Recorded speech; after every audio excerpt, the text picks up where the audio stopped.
जिस प्रकार आज के टाइम पे काफ़ी बात चल रही है कि हनुमान जी के पास सिद्धियाँ थी, तो ये उनके पास पहले से थी या फिर उनको माता सीता ने दी थी? बहुत अच्छा प्रश्न है।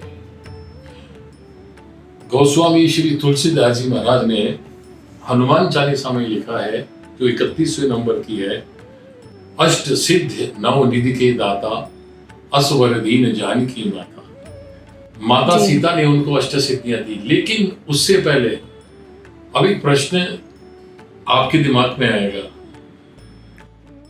कि जब माता सीता ने दी तो उससे पहले उन्होंने समुद्र कैसे लांगा? वही मैं पूछना चाह रही हूँ क्योंकि पहले से उन्होंने काफ़ी ऐसी चीज़ें करी थी, जिससे लगता था कि उनके पास सिद्धियाँ हाँ, थी। केवल एक समुद्र नहीं।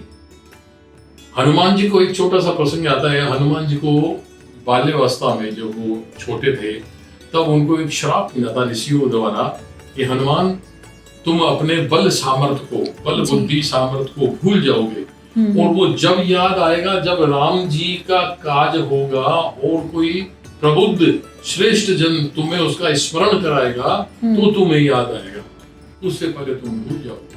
तो ऐसे कुछ क्रिया हुई है ऐसे मतलब। हुई। जी। हनुमान जी वो भूल गए। नहीं चाहते तो बाली से युद्ध हुआ था उस समय, बाली सुग्रीव का, तो बाली को भी वो मार सकते थे, लेकिन वो भूले हुए थे अपने बल को। हाँ जी। लेकिन जब रावण ने सीता जी को उठा करके लंका ले गया और उन्हें सबको, वानर सेना को आदेश हुआ कि सीता का पता लगाओ, तो ब्रह्मा जी के अंश जाम्बवान जी समुद्र के किनारे खड़े होकर के सभी वानरों से बोल रहे हैं, जाओ और इस 100 योजन समुद्र को लांघो। अब कौन गया समुद्र को लांघने के लिए? हाँ, क्योंकि मैंने ऐसा सुना है कि वो उन्होंने एकदम विशाल रूप अपना धारण कर लिया, तो ये उनकी एक सिद्धि ही थी। सिद्धि थी। हनुमान जामवंत ने सबसे कहा, तो अंगद ने कहा मैं थोड़ा जा सकता हूँ, किसी ने कहा मैं जा सकता हूँ, वापस नहीं आ सकता। हनुमान जी चुपचाप कोने में बैठे थे, क्योंकि उन्हें जब तक अपनी सिद्धियों का या अपने बल सामर्थ्य का स्मरण नहीं था। फिर जामवंत जी ने कहा कि कौन सो काज कठिन जग माई, जो नहीं होता तो तुम पाई। हे हनुमान, क्यों चुपचाप बैठे हो?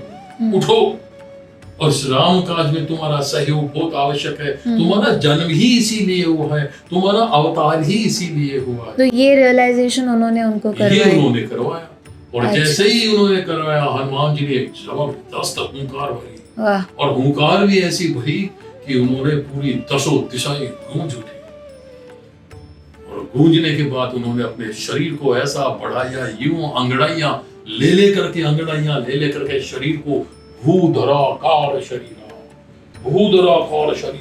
ऐसा शरीर बना लिया उन्होंने कि गगन भेदिए, गगन को छूने लगा मस्तक और धरती को छू रहा उनका पांव।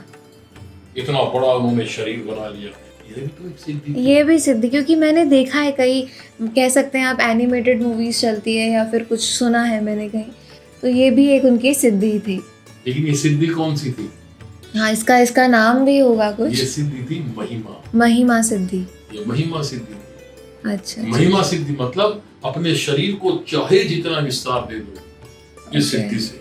क्योंकि इसका नाम नहीं पता था सिद्धि का कि ये एक सिद्धि है और इसका ये नाम है। ये महिमा सिद्धि। महिमा सिद्धि। हनुमान जी ने इतना बड़ा बढ़ा दिया शरीर को। और फिर उसके बाद में, ये तो पहला कारण सिद्धि होने का। अब दूसरा कारण, हनुमान जी ने अपने शरीर को बढ़ाया और लंका पार करने से पहले उन्होंने हुंकार भरते हुए जोर से बोला, हे जाम्बवान जी, हे वानर योद्धाओं, मैं अभी लंका जा सकता हूं, और मैं राम जी के प्रताप से, अपने बल सामर्थ्य से, राम जी की कृपा से रावण को उसकी लंका सहित उखाड़ करके यहाँ राम जी के चरणों में लाके डाल सकता हूँ।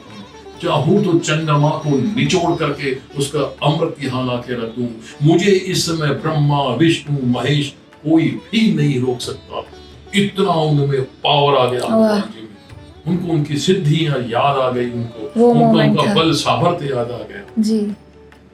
तो उन्होंने क्या किया, आज हम अगर कहीं छलांग लगाते हैं तो आधार होना चाहिए। तो उन्होंने एक बहुत विशाल पर्वत था, उस पर्वत पर अपना पांव रखा और पांव रख करके जंप लगाया उन्होंने। जैसे ही जंप लगाया, वो जो पर्वत था, बड़ा विशाल पर्वत, वो धरातल में चला गया, वो पाताल में चला गया।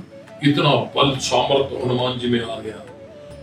अब आप पूछेंगे कि वो कौन सी सिद्धि थी? बिल्कुल, वो भी एक सिद्धि थी, उसका भी एक नाम होगा, आई एम श्योर। वो सिद्धि थी गरिमा, गरिमा सिद्धि। मतलब जिससे अपने वजन को बढ़ाया जा सके, अपने बोझ को। अच्छा अच्छा, एक तो हो गया शरीर को विस्तारित कर विस्तार देना, कर महिमा सिद्धि हो गई वो। महिमा सिद्धि भी बड़ा विशाल कर दिया उन्होंने, जी। लेकिन वजन नहीं हो सकता उसमें जब तक वो नहीं चाहे, साधक जब तक नहीं जी। चाहे। एक हो गया चाहे रूप छोटा हो, हम्म, लेकिन वजन इतना हो कि वो पाताल में ही चला जाए पर्वत। हम्म, तो उन्होंने इतना जबरदस्त उन्होंने जंप लिया कि वो पाताल में चला गया। यह भी तो सिद्धि थी। गरिमा सिद्धि। तो अब जैसे कि आपने ये 2 प्रमाण बताए, अब इसके बाद ऐसे क्या अब चीजें इसके हुई बाद आगे जिससे? और प्रमाण सुनिए। जी। हनुमान जी फिर जब लंका जाने के लिए समुद्र लाग रहे थे तो देवताओं ने सर्पों की माता जिनका नाम सुरसा था उनको भेजा कि हनुमान की बुद्धि और बल की परीक्षा लो, क्योंकि ये राम काज करने के लिए राम जी ने इन्हीं को बनाया है, इसलिए इनके बल बुद्धि की परीक्षा लो। तो माता ने बल बुद्धि परीक्षा लेने के लिए हनुमान जी के सामने गई और बोली, हनुमान देवताओं ने मुझे भेजा है, मैं तुम्हें खाऊंगी, तुम्हें भक्ष करूंगी। तो हनुमान जी बोले, हे माँ, मैं अभी इस समय राम काज में व्यस्त हूँ, मुझे अभी जाने दो, मैं पुनः आपके पास लौट के आ जाऊंगा। नहीं मानी और उन्होंने अपने मुख को एक योजन कर लिया। ये परीक्षा हो रही थी ये उनकी। परीक्षा हुई। जी। एक योजन एक कर योजन लिया। मतलब? एक योजन मतलब 4 कोस और एक कोस में 3 किलोमीटर होता है। ओहो। तो 4 थी 12 किलोमीटर का उन्होंने अपने मुख का विस्तार कर लिया। और फिर लंबी स्टोरी है, फिर इसके बाद में वो मुख को दुगना करते गए, दुगना, आखिरी में जाते जाते उन्होंने अपने मुख को सुरसा ने 100 योजन मतलब 1200 किलोमीटर के मुख का विस्तार कर दिया। अब हनुमान जी ने क्या किया, इससे पहले तो वो दुगना करते गए थे, लेकिन अब उन्होंने क्या चातुर्य दिखाई, जैसे ही 1200 किलोमीटर का मुख हुआ, हनुमान जी ने छोटा सा रूप बना दिया, बिल्कुल छोटा सा, एकदम ऑपोजिट कर लिया, बिल्कुल ऑपोजिट कर लिया। और उन्होंने और उसके मुख में घुस करके और वापस आ गए। अब ये जो सिद्धि क्या कहलाएगी, ये जो सिद्धि कहलाएगी ये अणिमा कहलाएगी। अणिमा सिद्धि। उन्होंने एक सिद्धि होती है लघिमा का नहीं किया, लघी मतलब लघु रूप, लघु नहीं, अणु जितना रूप कर लिया उन्होंने, बिल्कुल छोटा सा दिखने, बिल्कुल अणु और अंदर घुस करके एक चक्कर लगाया और बाहर आकर के हाथ जोड़ के बोले, वाह, आपकी भी परीक्षा पूर्ण हो गई, आपकी प्रतिज्ञा पूर्ण हो गई और अब मुझे आप आज्ञा दीजिए। ये हनुमान जी का तीसरी सिद्धि, तीसरा प्रमाण है इस बात का कि हनुमान जी के पास ऑलरेडी सिद्धियां थी। अब उनके पास चौथी सिद्धि का प्रमाण यह है कि उसी समुद्र में एक सिंहिका राक्षसी रहती थी। वो सिंहिका राक्षसी कोई भी पक्षी जाता उसकी छाया को पकड़ करके उसको खा जाते। हनुमान जी ने उस सिंहिका का संहार किया, उसको मारा उन्होंने। उसमें सिद्धि कौन सी काम आई, उनके बल सामर्थ्य की सिद्धि काम आई, उनके बल पुरुषार्थ की सिद्धि काम आई। ये उन सिद्धियों से भिन्न थी। अब उसके बाद में अब आप लीजिए 5वीं सिद्धि जी। हनुमान जी जब लंका में प्रवेश करने गए तो उन्होंने अपने मशक समान रूप कपि धरी। उन्होंने मशक यानी मच्छर के समान अपने रूप बना लिया उन्होंने, मच्छर के समान रहे हनुमान जी ही, लेकिन मच्छर के समान बना दिया उन्होंने। अच्छा। और ये लघिमा मतलब लघु रूप धारण कर लिया, ये लघु रूप उन्होंने धारण कर लिया। ये प्रमाण है इस बात का। अब उन्होंने लंकिनी जो रक्षक थी लंका नगरी की, उसने हनुमान जी को रोकना चाहा, लंकिनी को एक घूसा मारा उन्होंने, और जैसे ही घूसा मारा उसने खून की उल्टी की और वो धराशायी हो गई। ये सिद्धि थी वशित्व, मतलब हनुमान जी के अंदर इतना बल सामर्थ्य आ गया कि इतनी बड़ी लंकनी को जो बहुत बड़ी राक्षसी थी उसको एक घूसे में उन्होंने धराशायी कर दिया। ये प्रमाण था हनुमान जी का विशिष्ट। ये एक कह सकते हैं, ये कहानी जो है ये एक प्रसंग है, ये भी एक हनुमान जी के पास सिद्धि थी। ये प्रमाण है हनुमान जी के पास, माता सीता से देने से पहले उनके पास सिद्धि थी ऑलरेडी।